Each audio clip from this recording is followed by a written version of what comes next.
నమస్కారం. టీవీ7 daily market updates కు స్వాగతం.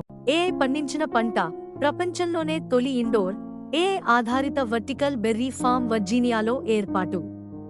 కృత్రిమ మేధ పర్యవేక్షణతో 90% నీరు ఆదా.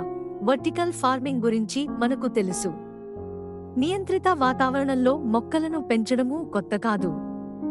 కానీ ఈ రెండింటికి కృత్రిమ మేధను కూడా జోడిస్తే పసిపాపల్లా జాగ్రత్తగా కాపాడుకోవాల్సిన మొక్కలను ఏఐ ఎప్పటికప్పుడు పరిశీలిస్తూ, ఫోటోలు తీసి వాటికి ఏం కావాలో విశ్లేషిస్తూ, కావాల్సిన పోషకాలు ఎప్పటికప్పుడు అందేలా చేస్తే, అదుగో అలాంటి ఆలోచనకు ప్రతిఫలమే ఇక్కడ కనిపిస్తున్న స్ట్రాబెర్రీ పంట. అమెరికాలోని వర్జీనియా రాష్ట్రం రిచ్మండ్లో ఈ అద్భుతం ఆవిష్కృతమైంది. ప్రపంచంలోనే మొట్టమొదటి ఇండోర్ ఏఐ ఆధారిత vertical berry farm the Plenty Richmond farm ఈ సరికొత్త వ్యవసాయ ప్రాజెక్టును ప్రారంభించింది. ఈ ప్రాజెక్టులో భాగంగా కేవలం 0.91 ఎకరా విస్తీర్ణంలో ఏడాదికి 18 లక్షల కిలోల స్ట్రాబెర్రీలను పండించడమే లక్ష్యంగా 30 అడుగుల ఎత్తున్న టవర్లను నిర్మించింది. ఆ టవర్లలో నాటిన మొక్కలకు కావాల్సిన వేడి, వెలుతురు, తేమ వంటి వాటిని ఏఐ సాయంతో నియంత్రించింది.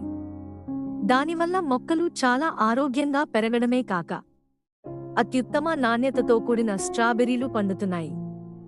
మామూలుగా అయితే స్ట్రాబెర్రీ పంట వేయాలంటే ఎకరానికి దాదాపుగా 22,000 మొక్కలు నాటుతారు.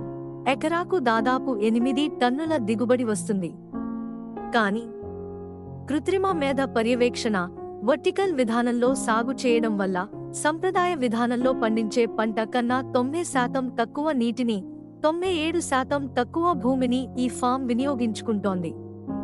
భవిష్యత్తు ఆహారోత్పత్తికి కొత్త భరోసానిస్తోంది. కాగా ఈ ఆలోచనను అమల్లోకి తేవడానికి ప్రపంచంలోని పలు దేశాలకు చెందిన శాస్త్రవేత్తలు 6 ఏళ్ల పాటు కృషి చేశారు. 200కు పైగా ట్రయల్స్ చేసి చివరికి అత్యుత్తమ విధానాన్ని రూపొందించారు. పర్యావరణానికి ఎలాంటి హాని కలిగించకుండా మానవాళికి తగినంత ఆహారాన్ని సరఫరా చేయడానికి ఈ విధానం ఎంతగానో ఉపయోగపడుతుందని వారు చెబుతున్నారు. ఇలాంటి మరిన్ని అప్డేట్స్ కోసం వాచ్ చేస్తూనే ఉండండి టీవీ7.